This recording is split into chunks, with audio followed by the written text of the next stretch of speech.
Good evening. I'm calling this meeting to order. This is Dr. Jennifer Jones, Board President. First item on the agenda is roll call. Director Murphy on Zoom. Okay. Trudy Davis, I'm sorry, go ahead. Trudy Davis, Director, District 4. Lakeisha Phillips, Director, District 3. Dr. Jennifer Jones, Director, District 2. Director Morris on Zoom. Okay. Danny Pfeiffer, Superintendent. Next Sergeant is a Morris, present. Thank you. Thank you. Next is a presentation of colors by the Federal Way High School JROTC. Please rise if you are able.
You may now be seated.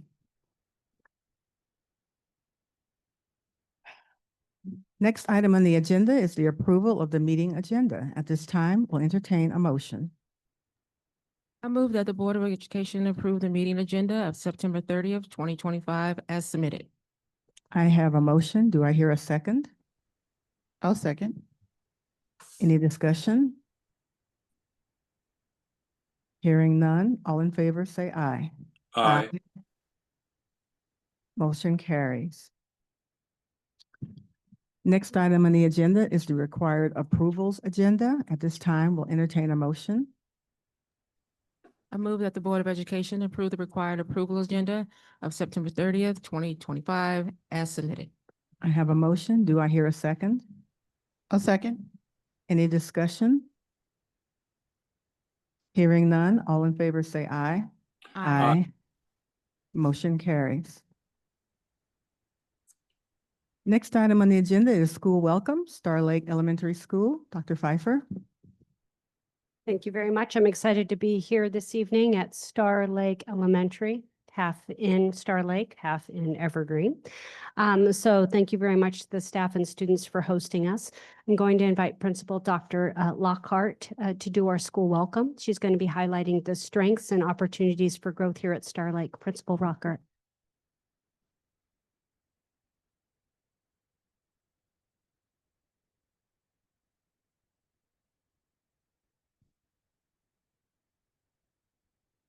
Oh, this is.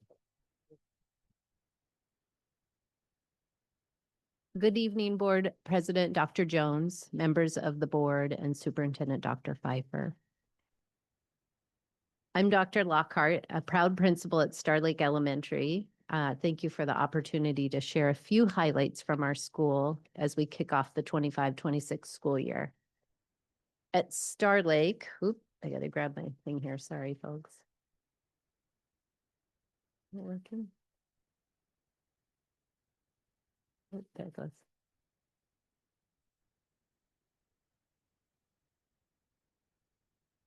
You get it?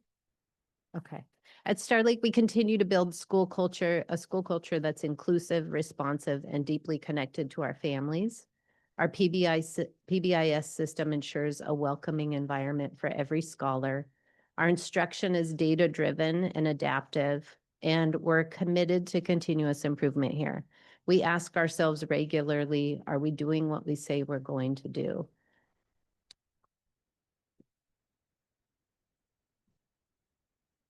We've put our academic vision into action here with school-wide routines in math, reading, and writing.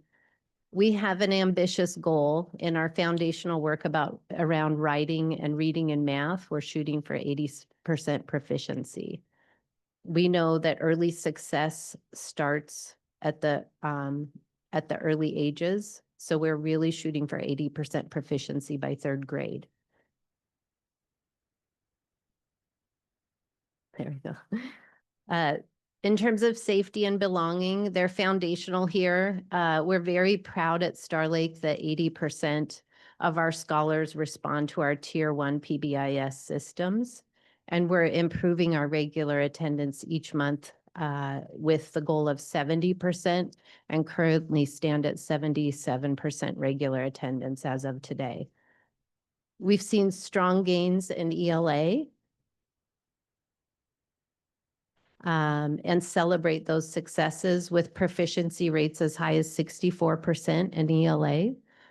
And we're excited to scale those efforts to math. And that is why we are highlighting our scholar advisory tonight at Star Lake. We know when we need to make improvements in an area, we need to go to those closest to the area of improvement, which is our scholars. So this evening, I've invited Yasmin Barre to present with me and represent a large group of Star Lake scholars that shared their take on what we need to do to improve math at Star Lake. So with that, I'm going to let Yasmin just introduce this video that represents all of her scholar advisory group, and then I'll click the video. Hi, my name is Yasmin, and this is what some of the Star Lake scholars wanted to say about math.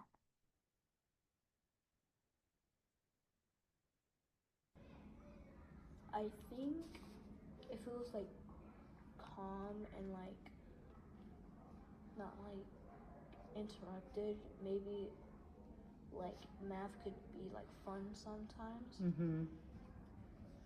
It's interesting because 3 of your friends said calm and you've said calm. And they said they don't like it when math feels stressful too. The students should be like paying attention and like actually like trying to focus. And then the room should be like, there should be a whole bunch of like math posters and stuff. Or even like if it's one section of the day, just like pull down a poster. And like if they don't understand, like help them and show them different ways. Yeah. How do the posters help you? Like, say more about that. Like the posters, it could be like, it can show different ways to do it. It could give them something to practice on and then like to show that what they know and what they learned. Okay. And they could like fix their past math life and build like a new future math life. And then like another way is like to understand it easier is like going slow. Like if a problem is like really hard, and we could solve it slowly. And then So slow down the math. yeah, Do you feel like math is fast sometimes? yeah. Okay. And then like if you like don't know something, then that means like you're going like really fast, and you have to slow down to actually understand it. By if there was a hard question and you didn't know it, they could help you by like doing different ways. Like, what do you mean when you say different ways? Like I mean like number form, number line, expanded form, word form,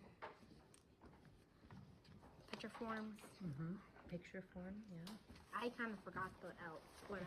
Number line is when you says have a number, right? Yeah. Like let's say like 126 plus 127. We use the number line to see where them are at and see what closer there are to. Yeah, how far? Like kids like to eat donuts and hot dogs and that kind of food and mac and cheese. We should do it like that Yeah. because they like to do that and they get more education. So like, are you saying make sure during math you eat mac and cheese? No, like Make the problems about mac and cheese. yeah. I like your thinking. Yeah, you But have you- to memorize the strategies. Because if you memorize the strategies, it makes the whole process easier. Yeah, totally. Explain it Mhm. very well. Mm-hmm. Because sometimes it can't be explained so easy. Maybe explain it in like two different ways. Mm-hmm. Because if one is hard for somebody, then they also have another way they can use it. Mm-hmm. And then give them strategies to use. Mm-hmm. Like, what would you tell them? To keep trying and work harder. Oh, nice. Try Like, to work harder. okay, like you would encourage them, like, keep trying. We'll get better, right? Yeah. Uh-huh. That's awesome. They probably need to hear that sometimes, huh? Do you need to hear that? Yeah, it helps. We want our scores to go from 410 scholars passing math to 7 out of 10. To do that, we need calm classes, slower math to be visible and see strategies, a focus on efficiency, not speed, multiple strategies, math to be about things we care about.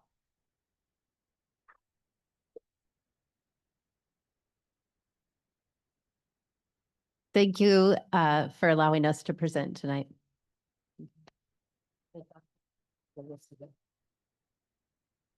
Thank you so much, Principal Dr. Lockhart, and your scholar there representing your math classes. Excellent. Next item on the agenda is Schools Can't Do It Alone. Dr. Pfeiffer. Yes, thank you very much. One of the pillars of our strategic plan is the acknowledgement that schools can't do it alone. And this evening, we have a privilege of highlighting a partner that has made a difference in the lives of our students. I'm going to ask Jessica Morgan, our Chief of Communications, to spotlight this partner. Good evening, Board President Dr. Jones, members of the board, and Superintendent Dr. Pfeiffer. Now more than ever, schools can't do it alone, and we would like to show our appreciation for the contribution made by the following organizations for the benefit of scholars in our district. Thank you to Red Canoe Credit Union and We Love Our City Federal Way for leading the 16th annual Fill the Canoe Back to School Drive, joined by our many community partners. Together, you made a remarkable impact by collecting a record 1,668 backpacks and more than 3,125 pounds of school supplies through donations, matching, and community support. Your generosity, including hosting back-to-school events for families, ensures scholars are prepared with the tools they need to thrive this school year. If you are here with us today, please come forward to be recognized and to take a photo.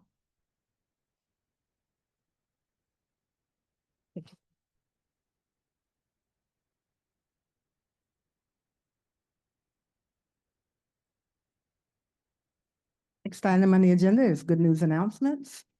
This summer, the Thomas Jefferson High School math team took 36 students to Orlando, Florida for the 53rd annual Mu Alpha Theta National Math Convention. Thomas Jefferson continued a nation-leading streak with 30 consecutive conventions, placing in the top 10 schools, finishing 9th overall in the sweepstakes competition this year. Scholars, if you're here today, please come forward to be recognized. TJ.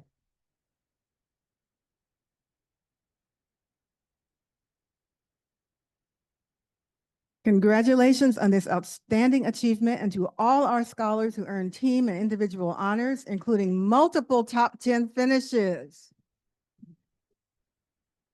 Congratulations, TJ. Congratulations, congratulations. Good job, good job.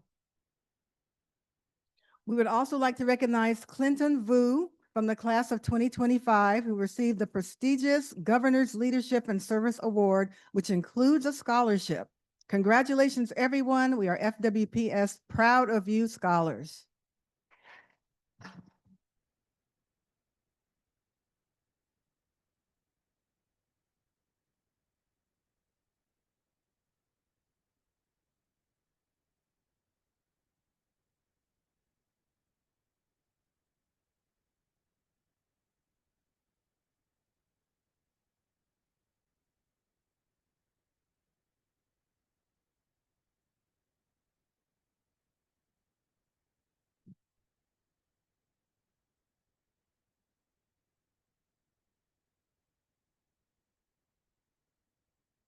Congratulations to 169 scholars from all our high schools in the 2025 graduating class who received the Seal of Biliteracy. The Seal of Biliteracy honors graduates who have achieved advanced proficiency in reading, writing, and speaking in one or more languages in addition to English. This accomplishment highlights the dedication of our scholars and the valuable skills they carry forward into college, career, and life. We would like to invite FWPS staff members Sonia Nicholson and Lacey Johnson to accept this recognition on behalf of our graduating class.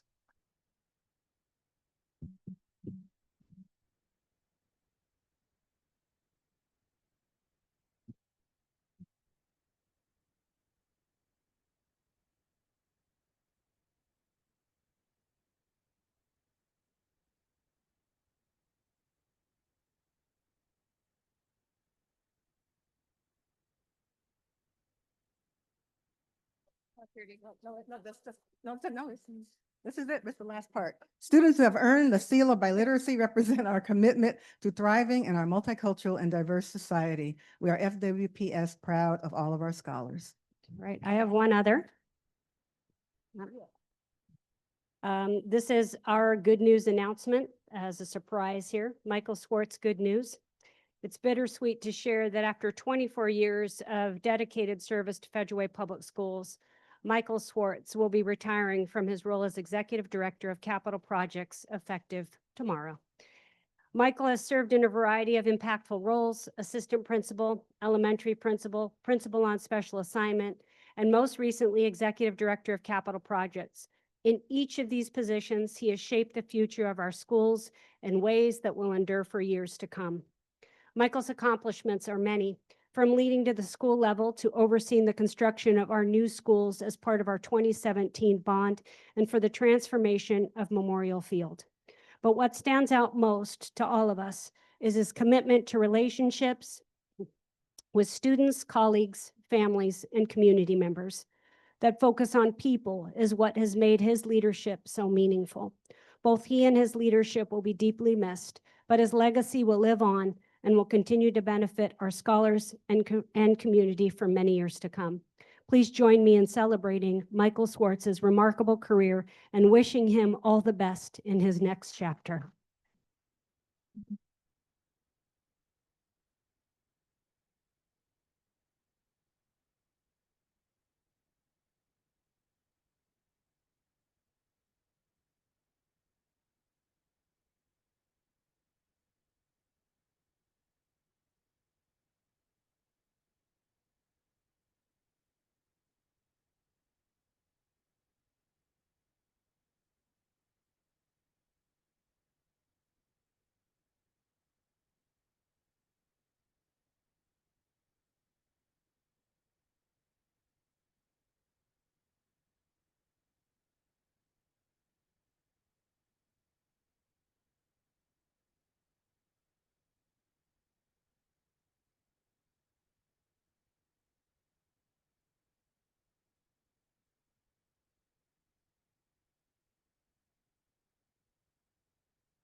Next item on the agenda is legislative update. Director Phillips.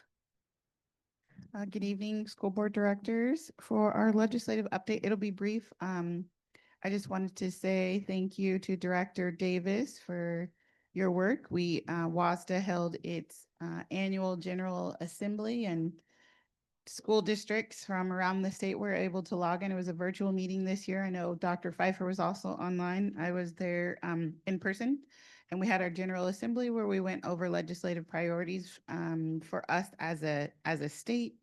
We had good conversations, lots of quality debate. We were able to vote on things and move things either up or move them forward. We did some consolidations of positions and really just setting ourselves up as a governing body as we prepare for the short session that is to be coming up. Since the General Assembly has closed, there's been an email sent out for districts to do their prioritization. And I guess I'll share the reason this prioritization is important is because it allows WASDA to really focus in on their advocacy as we go into the short session. So we do need to turn that in, I think, by the end of the week. next week. Yep, we gotta turn in our priorities. So a lot, I think a lot of us still have the similar concerns. For us, it'd be the regionalization. For us, it's gonna be probably MSOC, some of our funding models. Already a few bills have been floated out, so legislators are already working. There's been one that went around salary schedule. There was one that came out around MSOC. And then they're starting to look at like what are some of the unfunded mandates that we might need to start looking at, considering just budget constraints at the state level. So that is where we are at this moment. Any questions, school board directors? Please feel free to send me an email and I'll try and answer your questions. Thank you, Director Phillips. Next item on the agenda is board meeting assessment. 5 times a year, we have a board director assess the board meeting and provide feedback. For this meeting, I will be conducting the assessment and giving a report at the end of the meeting. Next item on the agenda is the back to school report. Dr. Pfeiffer. All right, board team, we're excited to share with you our annual back to school presentation that highlights our summer work as well as some highlights that have taken place in the first month of school. It's been a positive start to our school year as we welcome back students, families, and staff. And I'm going to let the team take it away from here with our Deputy Superintendent Marla Newton starting us off. Marla. Good evening, Board President Dr. Jones, members of the board, and Dr. Pfeiffer. It is our pleasure this evening to present to you our back to school report for the 25-26 school year. On behalf of Dr. Pfeiffer, and joining me this evening are members of our executive cabinet, and they will introduce themselves as they come to highlight their department's work. Our purpose is to provide an overview, or a high-level overview of key back-to-school efforts in support of our strategic plan and goals of achievement for our scholars.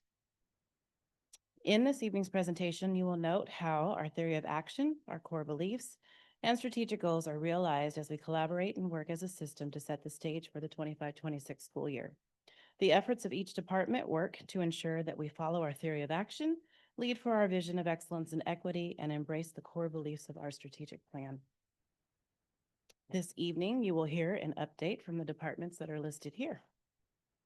And we will begin with an overview from the Office of the Superintendent. It was a successful and strong launch to this school year. Dr. Pfeiffer, along with district staff, were out on the first day of school, helping to greet scholars and families, working alongside building principals and teachers to ensure that each and every school building and classroom was ready to welcome scholars back with open arms. From supporting our youngest of learners in our Bright Futures pre-kindergarten classrooms, all the way to celebrating alongside our link crews at our high schools, we were right alongside and happy to support. This year's instructional priorities through our lens of MTSS hone in on high-quality rigorous instruction, academic supports, and social emotional supports. This summer, district and building leaders engaged in professional learning focused on ensuring rigor in the classroom, teaching to the standards, holding high expectations, and utilizing strategies that support high engagement. Utilizing the lenses of coherence, consistency, and belonging, schools are engaging in practices that research has shown to accelerate student learning.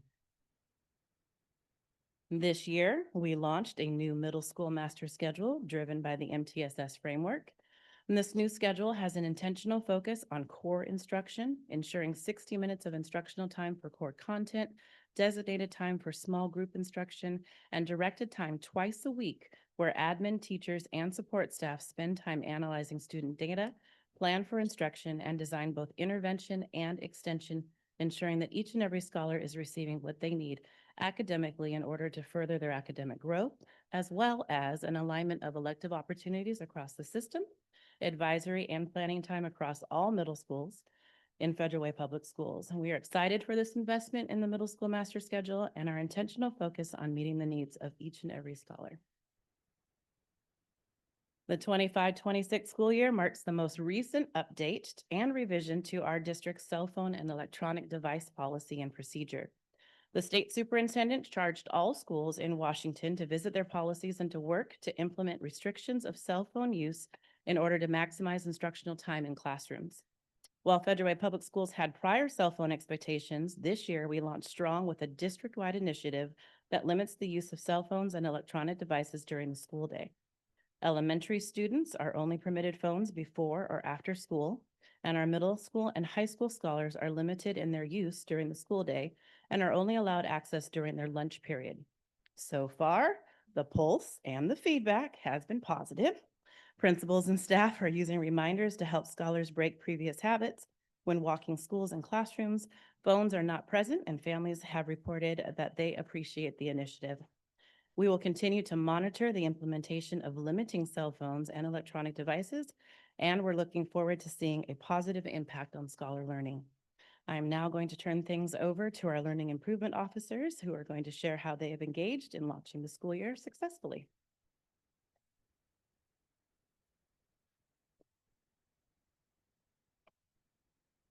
Need that.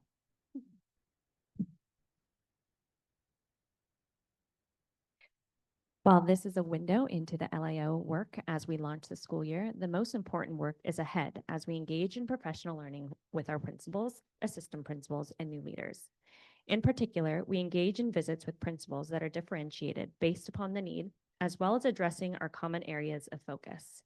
For example, this fall, we are leading professional development learning, following up by side-by-side coaching visits with principals to walk classrooms and look for implementation of curriculum with a specific focus on learning routines, student talk, keeping the rigor at the forefront of it through the implementation of SIOP strategies. Additionally, we will continue to monitor data points aligned to the strategic plan and use this data to coach principals to identify next steps. Lastly, we continue to support and provide feedback in order to assess and support engagement efforts with our families. The LIO team will continue to refine our feedback to principals, ensure we're driving improvements in results while also coaching and supporting along the way. Please allow me to hand this presentation over to Dr. Melissa Spencer, our Chief Academic Officer, as she shares highlights for the Teaching for Learning department. The Teaching for Learning department provided summer learning to nearly 1,700 scholars focused on academics, enrichment, acceleration, and college and career readiness through our comprehensive summer schools for all levels, Camp Invention for grades K-4, Camp Exploration for grades 5-7, and Camp Acceleration for grades 8-12. We also integrated our extended learning opportunities for scholars with IEPs in an inclusionary model. In addition to a specific academic focus on reading and math, scholars engaged in enrichment activities such as music, art, language acquisition, gardening, and more. This summer, we expanded our summer courses for credit and added a 612 orchestra program through our partnership with Keys to Change. As we prepared for the start of this school year, all levels of our system worked in partnership to develop professional learning and resources for administrators and over 1,500 certificated staff that further supported curriculum implementations and differentiation based on job roles. Highlights included our launch of the new K-8 math intervention curriculum, the middle school master schedule implementation, and the standards-based grading and reporting calculations. Our focus on supporting our multilingual scholars led to 169 scholars earning the seal of biliteracy and 466 scholars exiting from needing direct multilingual services. We are consistently increasing the number of teachers and administrators who are trained in language acquisition strategies, or SIOP, and we continue to offer our Academic Language Academy for summer school. We opened our expanded dual language program at Olympic View with a Korean and Spanish dual language kindergarten. Our instructional and technology department supported the following throughout the summer of 2025.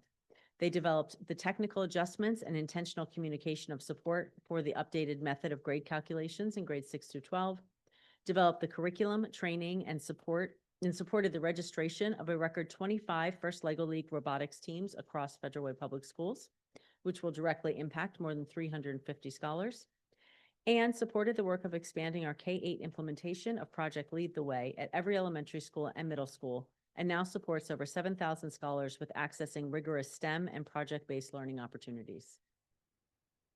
Our remote and blended learning department supported 77 summer completions of Algebra 1 and Geometry for high school credit acceleration, supported nearly 1,500 credit completions through credit recovery, and provided seamless integration of GBCs and blended learning tools such as adaptive practice like MyPath and ReadyMath. To close out Teaching for Learning, our College and Career Readiness and CTE departments launched our summer electrical apprenticeship, began construction on the Decatur Welding Lab, added 3D laptops to support virtual reality learning, launched the statewide high school and beyond plan, School Links, and completed memorializing our work through multiple guidebooks like the K-12 College and Career Readiness Guide. Now I'll turn it over to Sine Wright Wilkins of the Office of Equity. This year, for the fourth year in a row, we launched with our First Days of School framework, designed to set scholars and staff up for success. Our focus was on ensuring that scholars had a uniform experience of feeling safe, seen, and heard from the very first day. Thanks. Warm daily greetings for scholars, active engagement of families, intentional building of positive relationships, teaching and practicing school routines, classrooms as places of joy and celebration were all the centers of this. By centering these practices, we created the conditions for scholars to build foundational self-competencies, follow behavioral expectations, and engage in rigorous learning. Following these first 4 intentional days, we extended the work with our 30 days of relationship building, all rooted in our vision for excellence and equity. In addition to the First Days of School framework, we ensured a strong launch by providing targeted professional development for certificated and administrative staff. Our sessions focused on equipping staff with tools and strategies to create safe, supportive, and inclusive learning environments. Topics included things such as belonging and scholar-centered SEL, trauma-sensitive classrooms, PBIS and restorative practices, authentic family engagement, staff wellness, and de-escalation. Together, this professional learning strengthens our collective capacity to uphold our vision for excellence and equity from the very first day. Because we know schools cannot do this work alone, we continue with our intentional outreach with families and community partners over the summer to ensure a successful school launch. Efforts included scholar enrollment and re-engagement, reaching out to bring scholars back and welcome new families, community events, partnering with local organizations to reconnect with families at back-to-school gatherings, collaborating with King County Truancy and Puget Sound ESD to support community engagement boards, securing resources, and ensuring that all of our scholars, especially our most vulnerable families, had what they needed to start the year strong. Through these partnerships, we strengthened the web of support around scholars and families, aligning our work again with our vision for excellence and equity. Our Executive Director of Student Support Services, Tony Chiva, will now speak.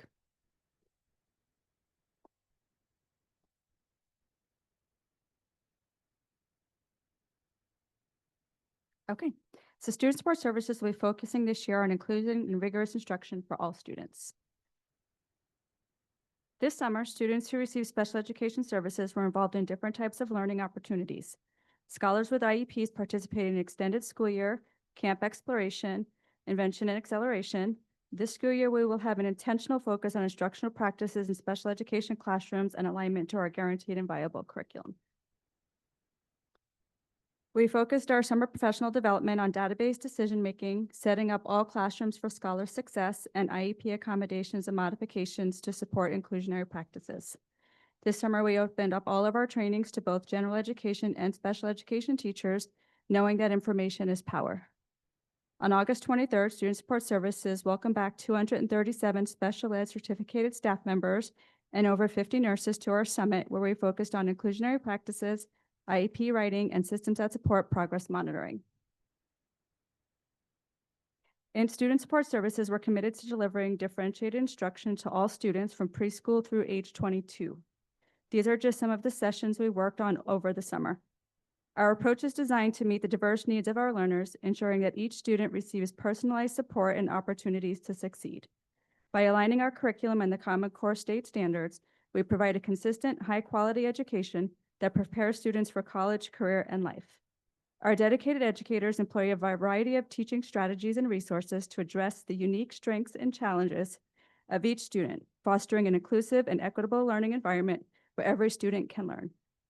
Through backwards planning of SEL curriculum, intentional training on the math and ELA GVC for all grade levels, providing developmentally appropriate preschool curriculum, and continued alignment in the high school level for credit-bearing courses, we have provided the training and resources to launch the year. Through our instructional walks, we will review implementation and support teachers with scaffolding as needed. As we focus on aligning our instruction with students in general education coursework, standards and general education coursework, we will be co-training multiple sessions throughout the upcoming school year. We are increasing our outreach and partnerships with families through our Family Engagement Night participation, led by the Department of Equity, and our Special Education Parent Advisory Council. Student Support Services launched our first CPAC in June of the 23-24 school year, and we're looking forward to continuing to meet for the 25-26 school year. We hosted our first meeting with the, back up. We hosted our first meeting with the intent of hearing from parents what they needed and how we can best come together to support our scholars. We know we are stronger together and have a shared responsibility for teacher and scholar success.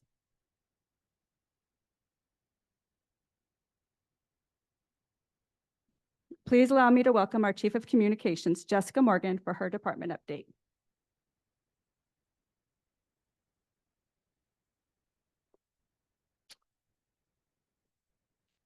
This summer, the communications team supported summer learning efforts through registration, launch, acceptance and placement notifications, and transportation updates using Parent Square, social media, and website channels. To bridge the gap for students not attending in-person summer learning, we provided ongoing communication about summer learning packets, video lessons on the FWPS YouTube channel and Channel 21, and partnered with King County Library to promote their summer learning challenge across our platforms. We also kept families informed about Fred Bus routes and summer meal locations. We also used the summer months to complete key family resources, including the FWPS handbook, learning partnership guides, and the athletic handbook. Communications also supported more than 40-plus staff members who took the time to participate in 13 community events, including the ones you see listed on the slide. Supporting our local organizations in their efforts to create positive activities and connections to resources is something we look forward to increasing this year. In August, our back to school and online enrollment and verification campaigns launched across multiple platforms. On social media alone, we shared more than 168 pieces of content through the month, engaging families on Facebook, Instagram, and X. New campaign elements this year included hashtag behind the scenes posts showcasing how staff prepare for the year ahead, highlighting training, building updates, and technology readiness. Hashtag What's New Wednesday spotlighted new rollouts such as middle school schedule and school links, and our most popular post of the back to school season, the new cell phone and electronic device policy, which received 33,450 views, which I think launched a higher increase in engagement around surrounding posts. So it's all good. These ran alongside core back to school informational posts along with supplies, meal menus, and schedules, and were strategically boosted on Facebook and Instagram, targeting families within a 20-mile radius of FWPS. These efforts reached 93,537 unique accounts, strengthening family awareness and engagement with our school district. Beyond social media, we delivered targeted Parent Square posts and weekly newsletters supported by our Back to School Resource Hub on the district website. The hub featured articles tailored to families navigating key transitions from kindergarten readiness to senior year planning, as well as resources for positive learning habits, safe transportation, and updates to electronic and cell phone policies. Website analytics highlight the campaign's effectiveness. Between August 1st and September 5th, web traffic rose 18% year over year, with nearly 8,900 unique views. And our big initiatives looking to the year ahead include the 2026 EP&O Levy Information Program, reaching not only families and staff, but our wider voting community. As a team, we're exploring how to use technology available to us to reach our families in ways that best serve them. We've recently launched the option for our families who have selected Spanish as their language of preference to receive our weekly e-newsletter in a Spanish language audio format. Supporting upcoming signature events and activities to increase engagement and attendance, including Life After High School, Family Academies, the World Language Competency Test, STEAM, and CTE Showcase. And lastly, we will be collaborating with schools to ensure best practices in communication at the school building level across Parent Square, social media, and our website. I would now like to welcome Diane Ellis to speak about the Human Resources Department.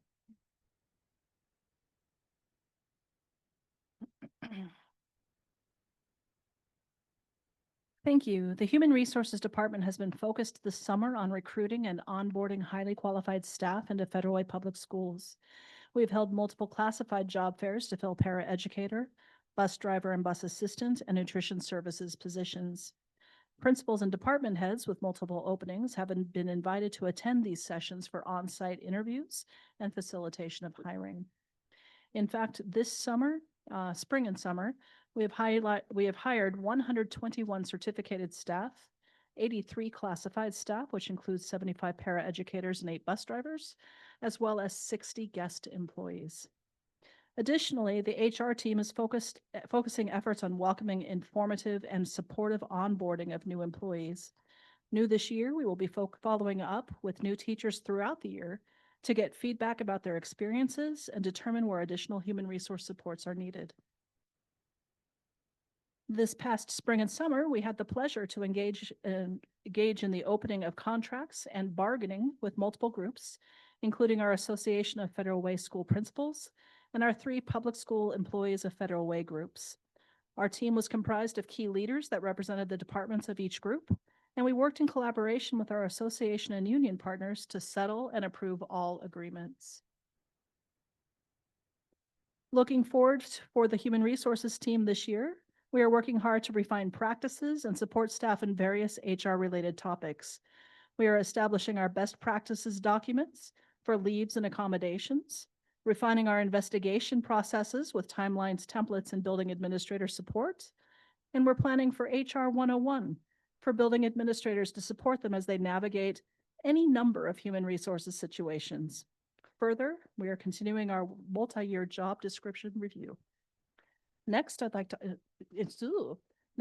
introduce our Chief Financial Officer, Rob Bryant, as he speaks to the work of business services.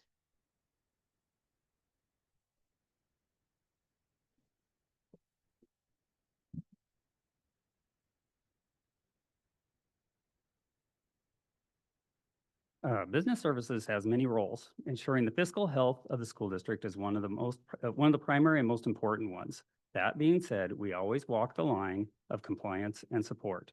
Compliance, which keeps us aligned with laws, regulations, and financial integrity, and support, which focuses on providing resources, tools, and services that make it easier for schools to serve students.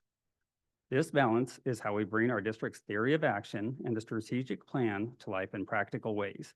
You can see on the slide many of the areas within our department that fall under the umbrellas of compliance and support. This slide shows examples of the good work and great things that we do on the compliance side. We ensure, on the payroll and benefits side, we ensure that every staff member is paid accurately and on time with proper benefits administered and taxes paid. This is foundational to supporting our workforce. You can see our monthly payrolls average $29.6 million per month, totaling $237 million of disbursements so far for calendar year 2025. For accounts payable, we process vendor payments and reimbursements in accordance with state and federal rules, which safeguard public funds and maintain strong relationships with our partners and vendors.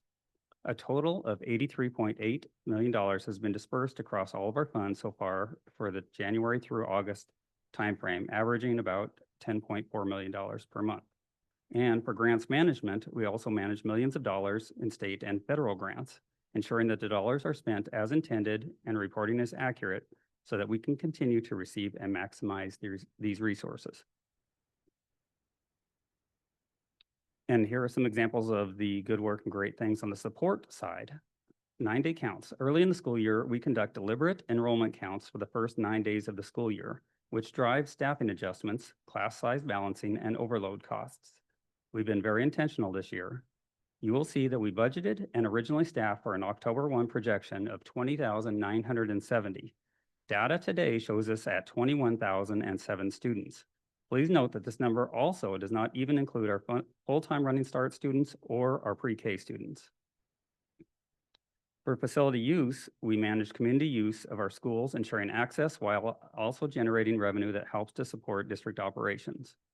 We've recently reviewed and updated our facilities use software and rental rates, helping with increasing revenue trends. And for procurement services, we make sure that schools and departments get the supplies and services that they need to serve students while also maintaining compliance with purchasing laws. A good example of this is the $400,000 investment that we provide for school supplies. The work ahead of us as we continue into the school year is exciting as well. For strategic budget planning, we will continue aligning our financial planning with district priorities with emphasis on closing the gap between revenues and expenditures. For the EP&O levy, or Educational Programs and Operations levy, the preparation for the upcoming renewal levy in February is critical. as it funds essential programs and services and bridges the gap between what the state funds and what our scholars and schools need. You've already heard presentations and information. You will hear more tonight, and of course, we'll continue to have conversations and share information all the way up to the February election. For year-end reporting, closing out the year-end accurately and transparently keeps us accountable to our community and in alignment with state requirements. We are currently working to close out fiscal year 2024-25, which will be completed by early November. The actual ending fund balances for the different funds will help inform the work that we are doing with our strategic budget planning that I discussed earlier. And in terms of process improvements, we continue to invest in automation and streamlining processes to reduce workload and provide faster and more reliable services to staff. And in terms of ongoing support for our schools and department staff, business services motto is that we are always here to help and support. We do trainings, have open labs, and site visits to ensure staff have the tools and guidance that they need throughout the year. At this time, Alicia Barlow will share information about nutrition services.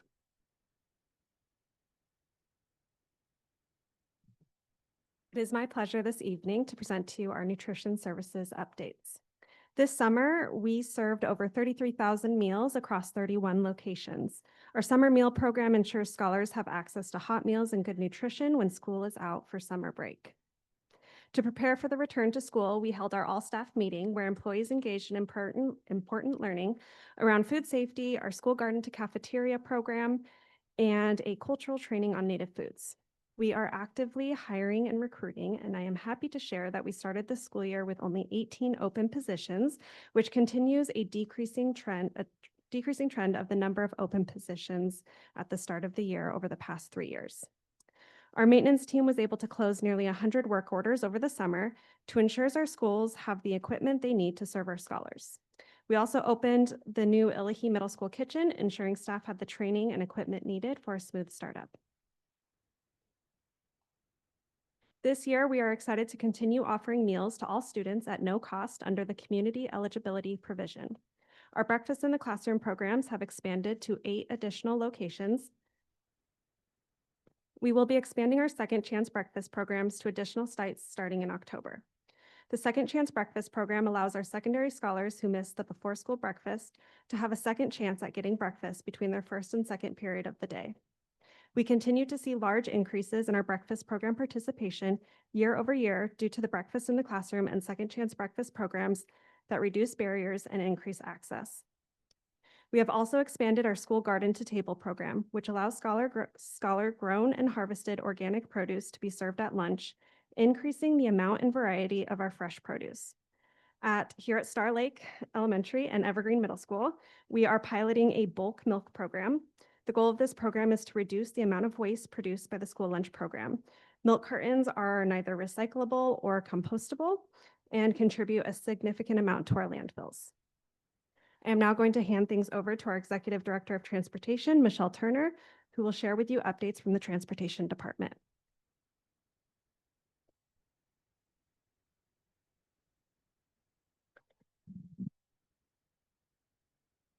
So for transportation, recruitment is ongoing to attract qualified drivers. We trained 15 drivers over the summer to prepare for this year. The biggest change in my department this year is implementing the bus rider registration. In addition to the registration, we expanded communication with families, received 8 new buses, and successfully negotiated reducing prices with our third-party carrier without compromising service quality and onboarding three new third-party carriers. Looking forward, we will continue to refine and promote the bus rider registration process to ensure timely enrollment, accurate routing, and improve service planning for families. Finally, collaboration with the transportation vendors to sponsor our School Bus Driver Safety Week, which is coming up, recognizing our drivers' dedication and reinforcing our culture of safety across the district. Here are a few photos highlighting some of the trainings and celebrations. These moments reflect the hard work, collaboration, and a positive energy across our team, and I'm excited to share these with you. Now I would like to welcome Rochelle Butts, Chief of Technology, sorry, Rob, to share her department.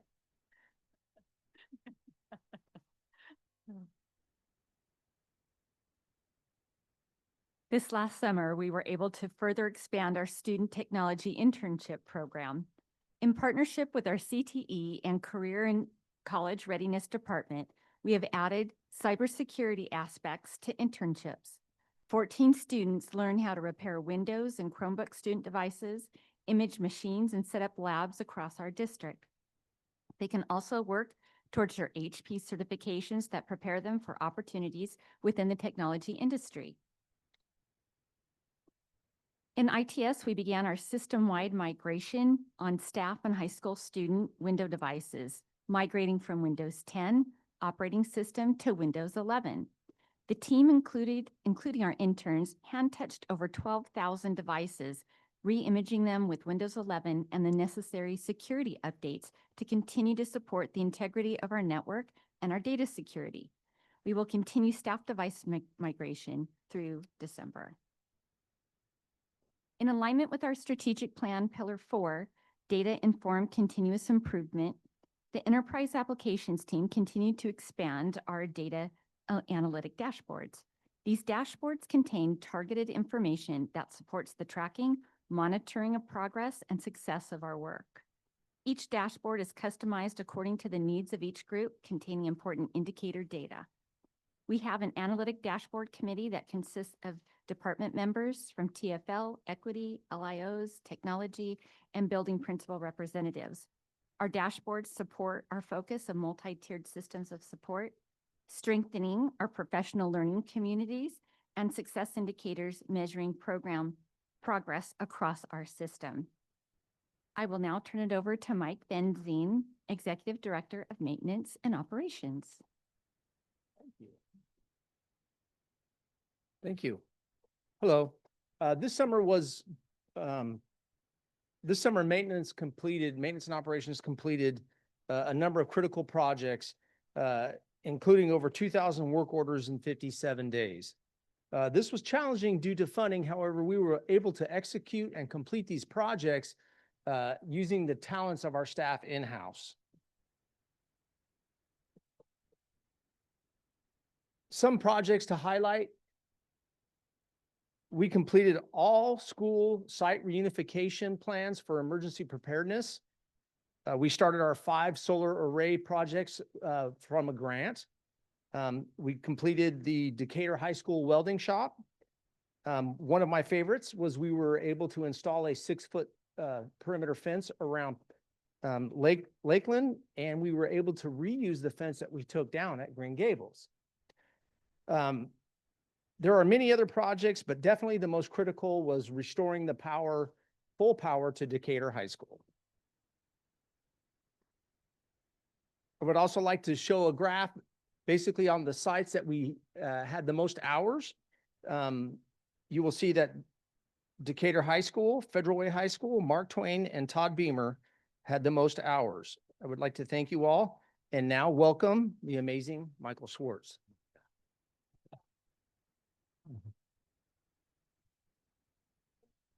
So capital projects had a few milestones this summer. We obtained the Illahee Middle School full use and occupancy permit. We conducted the Illahee Middle School ribbon cutting, the last of the 2017 capital bond, and one that kind of could go unnoticed because it's sort of a paperwork one, but it's a really big one, is we received the D12, which is the final form from OSPI for Thomas Jefferson High School, officially closing out the high school project. So I just want to share a few pictures of Illahee Middle School. We're super proud of the project. The kids love it. It was a great ribbon cutting. The exterior shows the color. We kept the forest. It's a very open area, and the comments from the staff has been that it kept the feel of the old Illahee, which we're really proud of. Interior is very bright, colorful, uses the purple and yellow Illahee colors, but not too much, just enough to have it be their school pride and to show their school pride.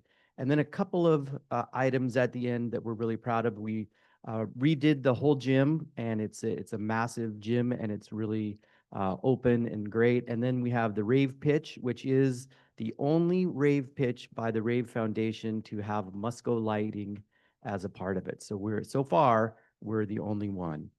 And then they have a great outdoor garden. With that, I will hand it back over to Marla Newton. We want to thank you for allowing us to share some of the work that has occurred to support a strong and successful launch to the school year. We are excited of the opportunities ahead, and we're looking forward to continuing to provide spaces, resources, and supports in service of staff and scholars within our system. Thank you. Thank you. Board members, are there any questions? Questions, but comments for sure. Well, I do have a question. Special Ed Council. That was the first time I heard that. And so who makes up the Special Ed Council? So there's a Special Education Parent Advisory Council. Mhm. And so there are family members who have scholars who have IEPs in our school district coming together as an advisory, similar to the superintendent's family advisory, same type of structure. Okay. And then, yeah, the whole presentation was great. I was really liking the fact that, you know, we could go online and see how the teachers were training. So that was a good idea, and the behind the scenes staff training.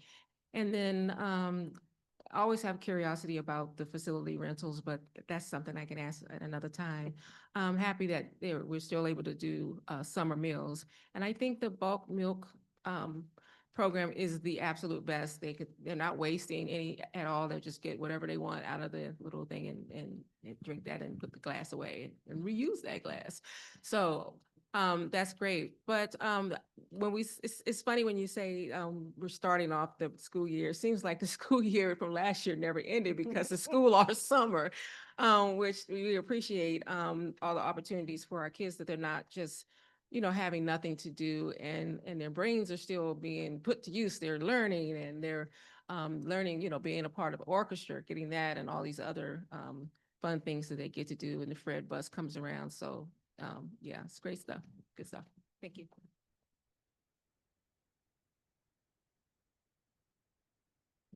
Yes, thank you for your presentation. That was a lot of information at once, but it was nice to just see how much work is being done. It does feel like we're much further than, we're still in the first month of school.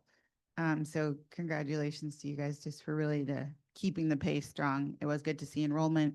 I thought the same thing around facility use, and just having our schools be a part of the community. I think Federal Way Public Schools has done a good job of trying to make sure it feels welcome and a part of the community. And so I appreciate that, including all the grounds. People were outside this summer. It was cool to drive around the city and see how much our spaces are being used. It was good to see the supplies. I always see other districts that are putting out their list of supplies, and just as a current parent, I feel so relieved that we don't have that. It creates a nice, easy way to get into school. I also appreciated highlighting just the financial work that is happening, and even highlighting how much it takes. Sometimes I think people forget, even when we come to this meeting, we are paying bills. I recently saw a school district, they accidentally did not pass their agenda, and the superintendent looked a little pale. And then somebody said, oh no, you want to go back and get that done because we need to make sure to pay the bills. So just thank you for highlighting the work that goes into that and making us look good. Despite what we've been going through with the budgets. I also really appreciated the update on transportation. I will say I was really nervous as a parent because there were like so many things that transportation was changing, but it seemed to go pretty well. It was already baked into it, so I was panicking for nothing. All the kids have made it to school, and Best year ever, actually, for Yeah, it was- transportation, I think. it best worked year. great. Yeah. It was definitely like, did you get on the bus? And he's like, yes, mom, everything worked just like it normally does. I was like, okay. So thank you for the communication. It seemed to be baked into the process. I forgot to tell you that. So I don't know what I did different, but it worked. So I appreciate that. And then I really appreciated, I mean, as you guys all know, nutrition is close to my heart. So I just appreciated the update, continuously looking at how we can get gardens into the classroom. And obviously excited about the composting, and the same thing, just the single-use plastic in lunches is something that I've always advocated around. So I'm loving that we're composting and continuing to just model this for our youth. So thanks for a big presentation. Any other comments for, board members? This is Quentin. I just want to thank everyone on the staff that contributes to streamlining and effectively mitigating all of the challenges that we face.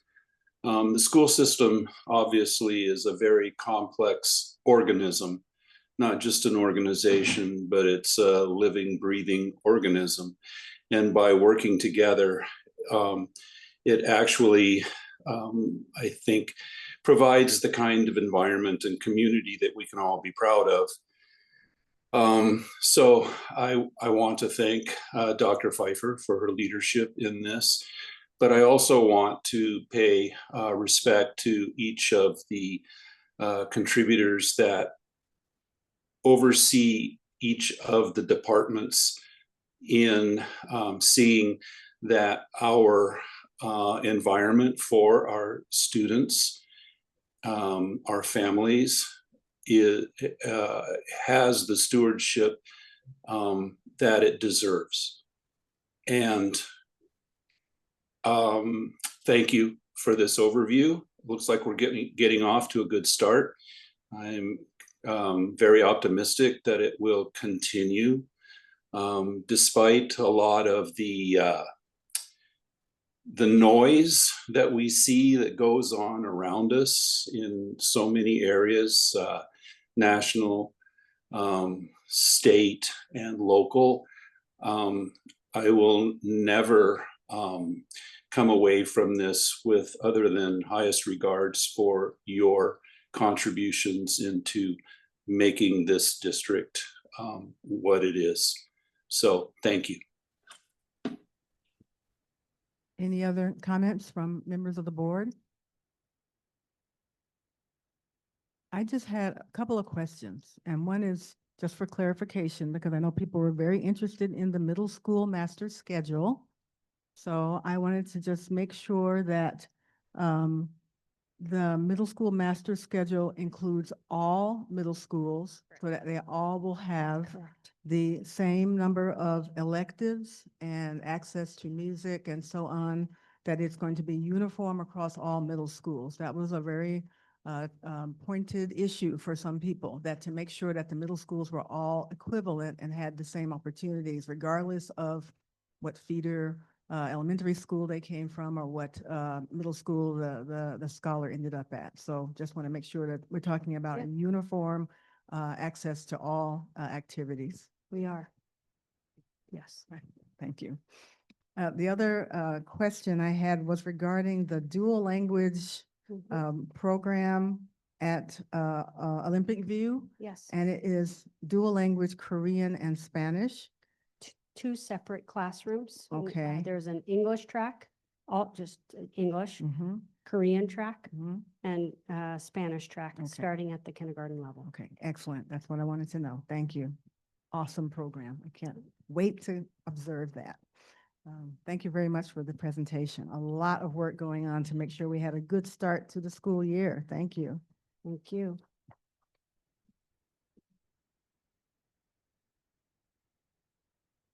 Next item on the agenda is our presentation on the EP&O levy. Dr. Pfeiffer. Yes, thank you, school board team. As you know, February of 2026, we will be going out to our community for the renewal of our EP&O levy. The EP&O levy funds help fill the gap between what we are funded for by the state and what's needed to actually support our students, such as staffing programs, series, enrichment opportunities. And on September 16th, you heard the first of the series of EP&O presentations. And this evening, we'll continue to do that. What will be before the board will be to set the rate for the EP&O levy in the future here. But in order to do that, we need to continue to learn and study. So providing the presentation this evening is Corey Plager. He's online. You got to meet him on the 16th from D.A. Davidson. So thank you, Corey, for coming and doing our presentation via Zoom. Rob Bryant and Jerry Carlson will be at the podium, also partnering in the work so that they can also answer questions. So I'm going to go ahead and hand it over to Rob, Jerry, and Corey. Thank you, Dr. Pfeiffer. Dr. Jones, member of the board, thankful to be here tonight presenting remotely. I just had the pleasure of joining another school district at 5 p.m., sharing news similarly about education program levies. You are not alone. 15 of 19 school districts in King County are in the same position, looking at replacing their levies and making decisions on amounts and proposed tax rates. We know how much synergy there is between school districts as people travel and commute and work in and around the community. We put together some information similar to the board workshop for this, similar to the public works session previously this month, for this with a little additional information as well. And what we're going to share tonight, if we go to the second slide, is a brief levy overview for those attending, and recap property values and school taxes and the sources of that data for Federal Way Public Schools. And we'll close with a couple replacement levy examples and the next steps for the board, and revisit the timeline on said replacement levy. And please let me know if you have questions as we go along. On this slide, you'll notice a box around the education program and operations levies. Reminder that levies are for learning. We've talked before about flexible revenue from your local taxpayers to support programs, but we know now how critical it is to support the programs not fully funded by the state. We have some additional information for you on that this evening. We're going to dig in a little bit more about the levy lid laws and share information about why we're having challenges across the state right now with education program levies. I think customarily because of cost of living, inflation, education sometimes dropping off the #1 topic of the radar for citizens as other information items like cost of living, inflation, and other things come top of mind. But one thing I do want to share is your current EP&O levy was approved by voters through 2026. You had amazing community support over the last 20 years. So your EP&O levy and capital projects levies have been supported at extremely high levels, unlike those that we're seeing across the state where other communities are challenged. So the capital projects levy is also approved through 2028, so not a topic of conversation this evening. On slide 4, you'll see this slice of pie here. State and federal funding and EP&O local funding comprise about 10% of Federal Way Public Schools budget. We just completed an election webinar this morning and had over 250 school district leadership attending. And we shared a statistic from OSPI where in the end of 23-24, the average school district had 14% of their budget from local levy resources. So that's an example showing that Federal Way has done more with less and a smaller levy compared to your peers, while other school districts are having a little bit larger makeup of the flexible local revenue. The Federal Way Public School District has, as I said, done more with less. And this is the only portion that I would argue is under our control. Most of the other funding is based on how many students are in their seats, how many routes we're running, how many meals we're serving. But the local levy, there is some flexibility on the amount determined. So there is some districts looking towards the local levy as a way to maintain programs and to minimize cuts and to combat inflation for student programs.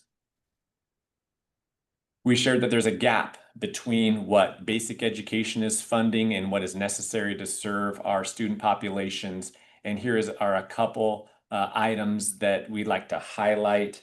I think staffing and professional development speak for themselves, but staffing also comes down to class sizes and offerings not offered by the state. So you can think about maybe some of the classes where we might have more bilingual classes or more opportunities that are funded by the state, arts, music, drama. A lot of times those are not fully funded by the state. So when we talk about staffing, I like to talk about that from a perspective of class size and offerings as well as professional development. A lot of the others speak for themselves. The and much more, I would like to say, could be anything from electricity, janitorial services, or even insurance. There's a lot of things that we really don't think about that are not funded by the state, this local levy support. So while we are so dependent on this for our flexible programs like athletics and field trips that is still so critical to just maintain a lot of the day-to-day programs in Federal Way Public Schools. On slide 6, just a revisit of the size of your tax base for several reasons. One is this is the makeup of the community that supports the education programs and operations levy. As your community and the size of your property values grow, those are the ones that are supporting and paying for these property taxes. We'll notice in 2026, we received preliminary information from King County that your size of your tax base is going to grow by 4.8%, which is a little bit more of a moderate number than what we've seen in the past. And in the last 5 years, there's been $1 billion in new construction. What that means is we have $1 billion of new people moving to the community that are helping support property taxes within your boundary. We talked about levy lid formulas in the past and some of the challenges with our current formulas. School districts have a maximum dollar amount that can be raised by the local community, and that is a lesser of formula. You may collect up to $2.50 of your total tax base, or $3,247 per student in the current year. And the formulas are run simultaneously side by side, and the state decides you get the lesser of the two. Unfortunately, Federal Way Public Schools is one of those districts. When we calculate, all the formulas have less property value per student than a lot of your peers within King County. So the history of this formula is somewhat tricky and somewhat illogical, but pre-McCleary, we were able at Federal Way Public Schools to have revenue from the local taxpayers of almost 29%. The McCleary decision deemed, if you could see me on camera, air quotes, fully funded basic education and limited you to $1.50 per thousand. They learned really quickly that that number was not adequate and immediately adjusted in 2019 to $2.50 per thousand. That's where we sit today. Now, there's been some significant changes to levy lid rules moving into 2026 and 2027. And unfortunately, there are rules that only impact the per pupil districts. So in 2026, they are increasing the per pupil number by 500 per pupil, while the $2.50 stays stable. And then in 2027, they're going to increase the number by inflation CPI plus 3.33%, while the $2.50 stays stable. So we're building a larger gap between the districts that are property rich and commercial and industry rich versus those that rely heavily upon neighborhoods and families and housing to support the local levy. In this case, what we're seeing is an inflationary factor between 5 to 6%. And if your tax base does not grow at that level, there's going to be a bigger gap between the haves and have-nots in school districts with large Amazon, Microsoft, Boeing presence. On slide 9, this is a lot of numbers, but I'll show you in green is what the Federal Way Public Schools have collected from taxpayers. If you're curious about that red number highlighted by the gray bar, that is the amount of the levy lid difference that could have been collected based on levy lid formulas. So if you fast forward to 2025, you'll see that there's 21.2 million that would have been available to be collected should the voters have been presented with that opportunity and voted yes. So you'll notice that Federal Way Public Schools, as I said before, has been doing more with less and has not been operating at levy maximums like a lot of your neighboring peers. One thing that I want to address on this slide is you'll notice that the levy has still not regained to the value of pre-McCleary 2018. You'll see that number is 53 million in 2018, and next year, in calendar year 26, the levy is expected to be at $48 million even. If we just look at inflation alone, $53 million in 2018 is now equal to $68 million. So you can see that that gap has not kept up with inflation, has actually gone backwards, just more evidence of doing more with less. But we also know many families are also dealing with inflation and many businesses, but also a reason to share all those options with the community. I've been mentioning the difference between property-rich districts and maybe districts that rely more upon residential and more housing versus industrial. This kind of shows you a little bit of that in a chart. And you'll notice that the districts on the far left column say max per pupil levy authority, $3,247. And you can see what they're actually collecting. You're going to notice that there's at least 6 or 7 districts that are collecting the maximum allowed by state law. And then you'll start to notice Tahoma, Auburn, Kent, there's a handful of districts that are really close to levy lid laws. Maybe they forecasted they'd be there, but property values have grown or they've had more FTE. And as you fall all the way down to the very bottom, and we didn't exclude anybody on this list, Federal Way shows at a per pupil dollar gap of $1,017. So the actual per pupil collected on the levy in 2025 is $2,158, while some of the neighbors are collecting $3,247. You are currently operating at 68% of the levy maximum. I think that's just another comparison showing the equity challenges in our formulas. Our formulas really put districts at each other, right? There's no equity here when it comes to financing. They do attempt to bridge the gap with something called local effort assistance funding. And this is abbreviated LEA funding. This is meant for, I'm doing the air quotes again, property poor districts. When I will say, we are not property poor, we are property rich. We are just industry poor. We have some amazing, beautiful neighborhoods and housing. We are just industry poor. But this funding in the past helped us keep up with the Joneses. So if you look at in the beginning, $11 million, it went up to 12 million, to 14 million. That was the old formula where they compared us to Seattle, Mercer Island, Kent, Highline, Tukwila. They compared us all and tried to have some equity amongst us. You can draw a line after 2018 and they put us all in a silo and we are no longer compared to each other. If your property values increase, they say that you're just supposed to increase taxes and they're cutting local effort assistance funding.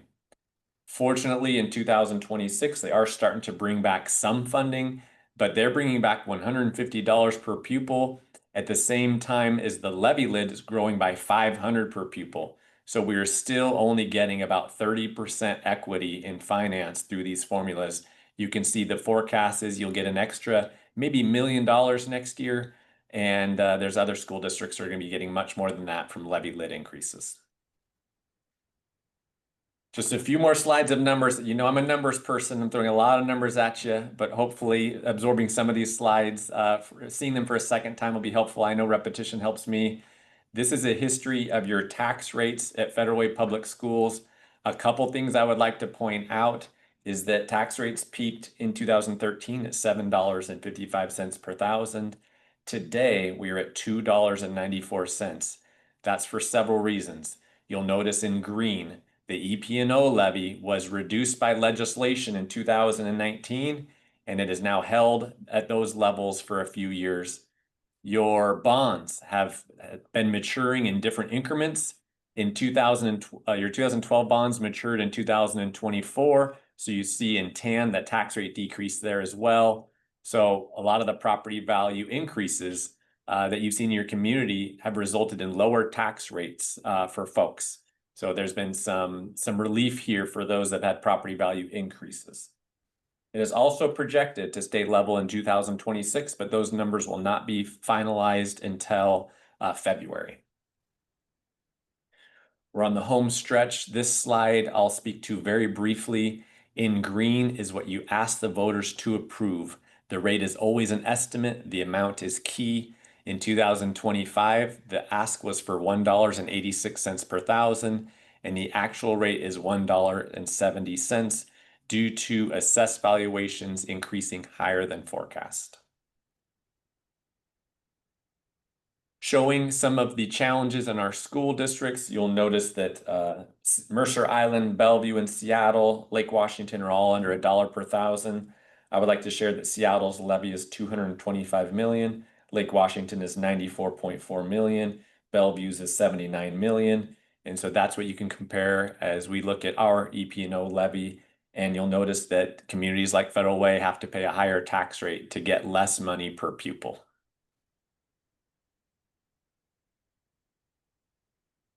So what are some examples of opportunities and examples that you can consider? I have this in 4 different colors showing your most recent 3 EP&O levy requests in 4-year increments. You'll notice how McCleary limited you in the gray starting in 2019. But I have 3 examples here based on feedback from your leadership team. Is a $2.50 levy will initiate a first amount of 73.2 million. If you are looking at a value of $2.25, that is 65.8 million. If you're looking at $2.15, 63 million. I would like to use this opportunity to share a reminder that $53 million in 2018, before McCleary laws took place, is now the equivalent of $68 million. So if the board is looking at maintaining levels from 2018, you'll notice that a couple of these examples fall a little short of keeping up with the inflationary pressures put forth on the district. And we've also shared in the previous board meeting in the work session that unfortunately, a lot of the increases that many school districts are doing to EP&O levies are to mitigate cuts. There's been so many cuts to date. The ESSER funding cliff, some challenges with enrollment as there's less students in our state, have created so many challenges that a lot of school districts are considering increases to levy amounts and levy rates just to try and maintain and maybe bring back programs that have been on the chopping block to have that fiscal accountability. And on the next page, we just have a couple reminders on board action.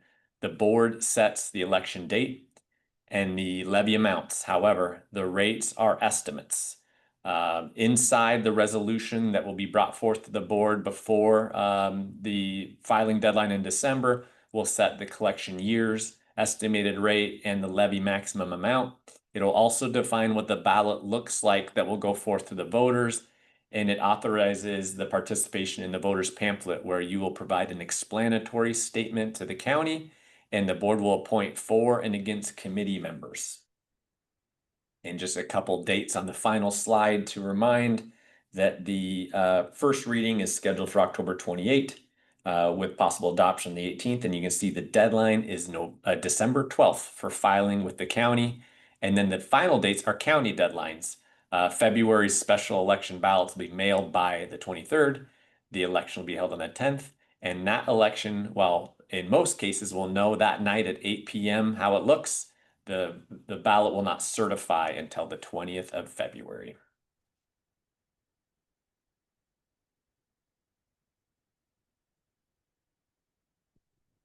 Thank you. Board members, are there any questions? This is not the first time we've seen this.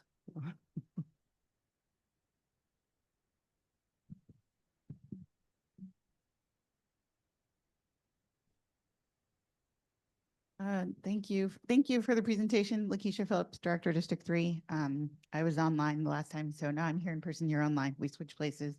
But thank you for the presentation and hearing it. Again, you did a great job. It is a lot of numbers, but yeah, it seems pretty clear. So I don't have any questions, but thank you. This is Director Davis. Hey, I have a question about the board appointing a 4-person committee. So I'm just wondering, where do the committee members come from? Who make up the committee members? We actually have a Citizens of Federal Way Committee that has been in existence for quite some time. They do the campaign portion that operates under the 4 committee. So they do. Greg Baruso is the president of that committee. And unfortunately, we also have to post the opportunity for those against. I think it should fall on county shoulders, but it's the board's responsibility to advertise in the normal manner in which you advertise. And if for any reason nobody steps forth at the board meeting, then the county will appoint. And in that case, we may have to make sure that there's an alternate position to pro.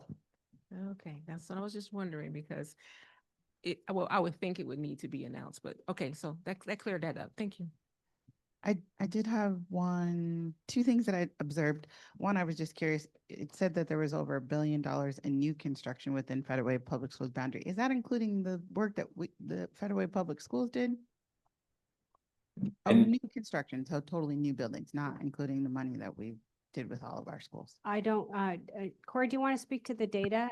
I Yeah. believe that is new construction as well as some commercial, like Pappy Kenworth has come in, Smith has come in, things of that nature. Corey, do you want to build upon or clarify? Yeah.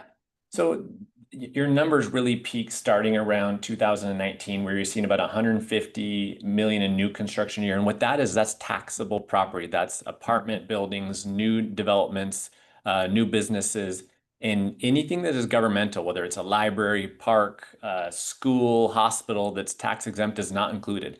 So everything that you see us doing is off those tax rolls. So this is just new taxable property within the district.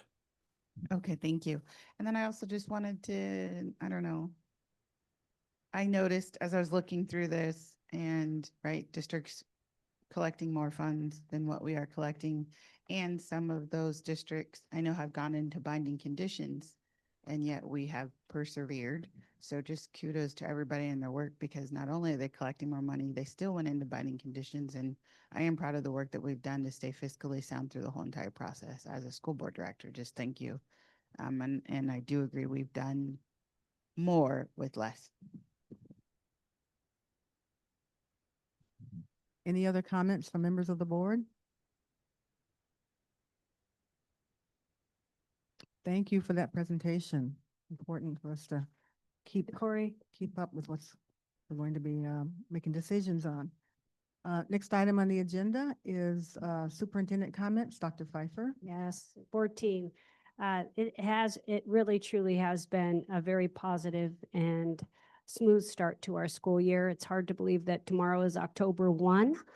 But you can see with the work that the team has presented, lots of preparation this summer in order to make it smooth. And of course, that's always done in partnership with our amazing staff as well as our principals. We certainly can't make a positive start or smooth start alone. So I am excited to see that momentum continue. Our principals, several of you, I want to thank you for joining us for the school improvement plan presentations the week of September 15th. They reviewed their data. They presented their annual action plans to us with next best steps based on research, and really centered their focus around academic achievement, mostly focused on goal 4, but also did highlight areas of improvement for attendance, sense of belonging, and support that is needed for their unique school community. So I want to thank our principals for doing those amazing presentations, and we're excited to partner with them along in the work. Happening in that same week was, of course, all of our open houses, which were very well attended, inviting families to hear from our school principals and connect with their teachers, visit classrooms. They're really important for us to engage with our families around student success. So I want to thank our families for turning out. Those were very successful as well. On September 22nd, which you heard as part of our presentation, we had the privilege of doing our ribbon cutting at Illicky Middle School. People showed up in droves. It was a packed house, standing room only. School pride was evident everywhere. I was humored by the fact that one of the attendees shared that in 1971, he was there for the initial ribbon cutting, and he came back for the ribbon cutting that took place on the 22nd. So I thought that that was very special, and he wanted to thank us for hosting and inviting the community to attend. And I would be remiss if I didn't thank our voters once again for making this and all the projects that came before it a success. So we are very grateful. Last week on Wednesday, September 24th, I did visit the Korean dual language program at Olympic View Elementary, and that was quite sensational. Little 5-year-olds already speaking Korean, learning all of their letters and different objects in Korean. It was inspiring to see firsthand how this program is building strong foundations of bilingualism. And I did that in partnership with former Mayor Mike Park, as well as the Korean principal, Jane Lee. So we really enjoyed our visit there. This past weekend, I got to attend the Federal Way Farmers Market. And of course, I was a judge at the Taste of Federal Way. It was packed house, and we had an opportunity to taste the amazing food of our vendors here in our community, and it was an absolutely fast and fantastic event. And Mayor Farrell, I think, shared it in his newsletter. I believe, do we know who the winner was? We don't, of the taste. Okay, so it was good food this year, so excellent. And then lastly, starting this month in October, we will have our 8th through 12th graders taking the PSAT and SAT assessments. So I wish them all the best of the luck as they get ready to put their little eyes on that SAT and PSAT as they pursue their post-secondary goals. So thank you very much. Thank you, Dr. Pfeiffer. Next item on the agenda is school board comments, beginning with Director Morris. Thank you. I made my opinions known earlier. I do want to congratulate Michael Schwartz on his retirement, and I wish him all the best. That's all. Thank you. Thank you. Director Phillips. I just want to say thank you to Dr. Lockhart for welcoming us into the school. I really liked that video. It was just great to see. I've heard it a lot. People are working on their writing. ELA is a focus, math is a focus, and I thought it was pretty impressive that the students had so much like education vocabulary in 3 weeks. That kid was talking about like anchor charts and different kinds of forms and things like that, which was really impressive. So thanks for having us. Same congratulations to Michael Schwartz. We're going to miss having you here, but what an impact on the community, and what a way to leave us. So thank you so much for your work. To the superintendent, I did get a chance to attend some of the SIP presentations, which were fantastic. Yeah, a little bit of a different format. I was like, wait, it feels a little different this year, and still really good information. I was able to attend the Illahee ribbon cutting, which is just, it was a lot of fun to see so many community members there. I was able to walk with Dr. Pfeiffer at Brigaden, which was also fantastic to just see the classrooms and kids in motion. And last but not least, it is Orange Shirt Day. I see some orange shirts around. So for those that are thinking about our Native American brothers and sisters and community, just sending positive thoughts. I think I saw mentioned in the newsletter, which was wonderful. And thank you to the parents. There are parents in our Native community that were making shirts and handing them out and checking in with youth today. So I just thought that was really awesome and positive. Thank you. Thank you. Vice President Davis. Again, congratulations on your retirement, Mr. Michael Schwartz, and I'm hoping you have a boat to sail out on, or go somewhere and get your feet in the sand, or however you plan to spend your retirement, but enjoy it. At the beginning of the school year, I had a chance to go out and visit the little people, especially the ones in at our K through 8 and other elementaries. But I did happen to go with Dr. Pfeiffer to Olympic View, and I couldn't believe what I was seeing on, what was it, the 3rd day of school.